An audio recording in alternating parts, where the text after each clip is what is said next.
Trump. It's the same as it was under former President Biden. The difference, as I understand it, with the Trump administration was that they held children for a longer period of time.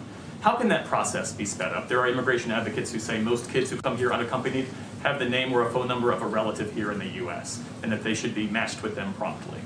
So let me, if I may, correct one of the premises of your question. You said that we're handling them in the same way that the Trump administration did, and that is absolutely inaccurate. The process that you articulated is well, actually, the Trump administration expelled children to Mexico, and we are not expelling young children. We are not apprehending a 9-year-old child who's come alone, who's traversed Mexico, whose loving parents had sent that child alone. We're not expelling that 9-year-old child to Mexico when that child's origin, country of origin, was Guatemala, Honduras, or El Salvador.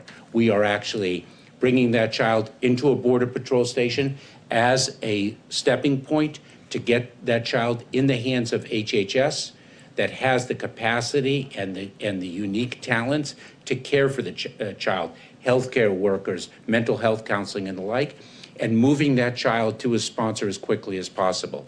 So we have taken a look at the process that is in place, and we are re-engineering it to see, for example, whether we could have HHS personnel co-located in a Border Patrol station, start to identify the needs of the child, to see if that child does indeed have a relative in the United States, identify the sponsor more quickly, and unite that child with the sponsor more quickly. So a re-engineering we are taking a look at where efficiencies can be achieved in the best interest of the child. It is the best interest of the child that really define our actions. And on the family reunifications, if I may, just quickly, looking at the principles that you laid out to guide the work of the Family Reunification Task Force, I didn't see in there accountability, making sure that it never happens again, but also holding the Trump administration's responsible for that policy, holding them accountable. The Justice Department Inspector General put out basically a roadmap that says that Jeff Sessions and DOJ leadership at the time was responsible for that,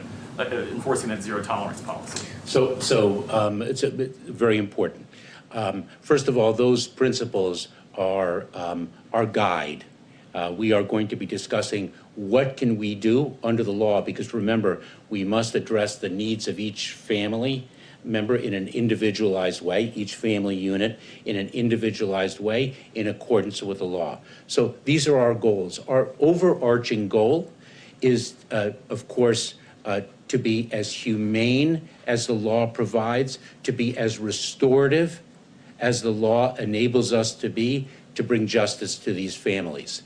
One of the tasks of the Reunification Task Force will be, of course, in addition to reuniting those families, which is, of course is the most acute urgency, to also take a look at the system and ensure, to your very important question, to ensure that it does not happen again.